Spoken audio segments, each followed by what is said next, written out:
Pastor Dave, Serena, church family. We could not be more excited about what's going on there right now. It's wonderful what God has done, and you're enjoying yourselves. You're going to enjoy yourselves more. And I want Norma right now to tell you a little bit about our family. It's very hard for us to miss out on this celebration, but I thought I would just update you on what's going on with our family. Paul, our oldest, and his wife Mary Lou have 4 children and 13 grandchildren. They are living in Grand Island, Nebraska. He is a pastor there of a church.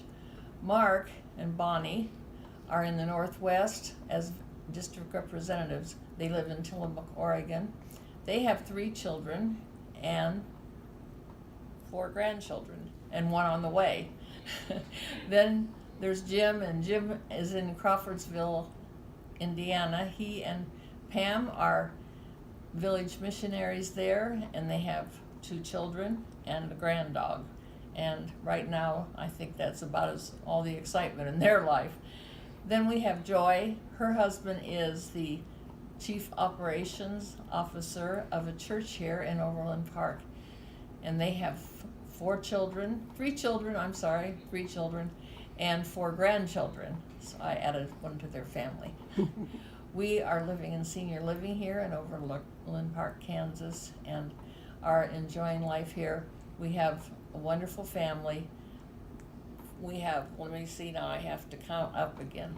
We have 12 grandchildren and 21 great-grandchildren, and 1 on the way that is due about any minute. And here, I'll show you an update of Paul and Mark and Jim and Joy. They have grown up, as you can see, and all have families of their own. And we go way back to the beginning, and that's where my mind goes right now. That building across the way over there, that's where it all began. And it used to be called the Polka Dot Cafe. We named it the Lenwood Community Church, but that name never stuck. The people in the area knew the Polka Dot Cafe, and they began to call us the Polka Dot Chapel, and it was called the Polka Dot Chapel probably as long as Norma and I were there.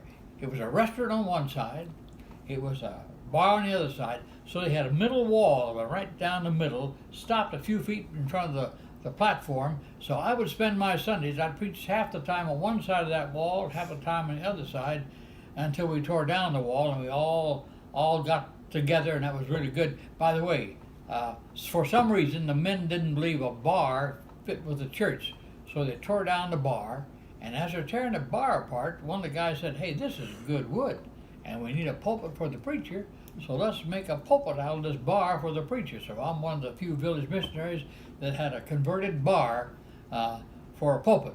One Sunday, God just blessed. A whole bunch of people were there, and we ran out of chairs. We had people standing everywhere, and I got up on a platform and I says, "Folks, I'm very sorry. We ran out of chairs, and we also have another problem. We're just starting here. We don't have any money to buy chairs, so I need your help. So could you bring some chairs next Sunday?" And they did. The next Sunday, we had lawn chairs, we had picnic benches, we had kitchen chairs. It was one of those fantastic. We laughed, we enjoyed ourselves a great deal. And I remember one of the visits I had with Al Rudd. Did any of you remember Al Rudd? I think you do. Some of you are related to that old man, but he's a good friend of mine. And he would come by and visit me at the office. My office was in that building over there, right back in the back corner, and he'd visit me from time to time. One day he came and he sat down. I knew when he sat down, we're going to do some serious business. And he says, "Pastor Jack, we've got a little problem here." I said, "Well, what's the problem?" He said, "Well, one thing is you're here. This is not your strength, Jack. Your strength is out there. I need to get you out there with the people. And look at your desk right now. You're doing all that busy work. I see that book sitting over there. That's the Bible. I'd like to see you have that Bible open more, and you're not doing so much of that busy work anymore." I said, "Well, someone's got to do it, Al." He said, "Well, let's get a secretary to do it." I said, "You kidding now? You can't even pay my salary. I got to pay the salary of a secretary." He says, "Don't need to pay a salary for a secretary. We'll get volunteers." I said, "No, Al, these people are too busy. They're not going to volunteer." He said, "Let me make an announcement. Next Sunday, we'll see what happens." He did. And Monday morning, folks, I walked into my office, and there were 4 ladies sitting there. My eyes got as big as saucers. I said to the ladies, now you visit with each other for just a little bit. I'll be back. I jumped into my car. I drove down to Al Rudd's office. I walked through his front door, right past the receptionist, burst right in his office, and I said, Al, I'm in trouble. He said, what do you mean? I said, I got 4 women over there that want to be my secretary, and I've never had a secretary in my entire life. I have no idea how to use a secretary. And he laughed. He laughed. He said, I'll show you how, and he did. You know, God blessed in such a wonderful way that pretty soon we couldn't fit everybody into that little building. We had to go to 2 services. That was the hand of God. This is a tough town. It was a tough town back there. It's still a tough town, and that means tough, mixed up, wild people came to know Jesus Christ. And I'm just going to tell you about one that I'm going to call him Pete. He's a big, tall guy. I think he worked for the Highway Patrol. And Pete said to me one time, he's a rough shot guy. He said, hey, preacher. He said, I only got 2 vices. I said, well, Pete, what are the vices? He says, whiskey and women. I said, pretty big vices there, buddy. He said, I know it. Well, 2 Sundays later, he came to church on crutches. I said, what happened, Pete? He said, one of my vices got to me. I said, which one? He said, women. The husband came in and shot me.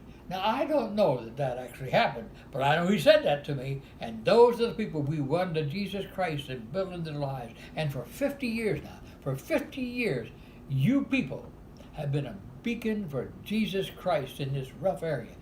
And we need that light here. I want to congratulate you for that time that you've had. And before I shut down here, I'm going to talk to each one of you village missionary couples. You're very important. I wish I could see you face to face right now. I can't. But I'm saying to you, thank you. You came with your families. You put your roots down here. You moved in the lives of people. You won people to Jesus Christ. Keep on doing it. Church of Glenwood Community Church, you've shone like a beacon. Keep shining for Jesus Christ until he comes again. God bless you. Have a wonderful time. Bye.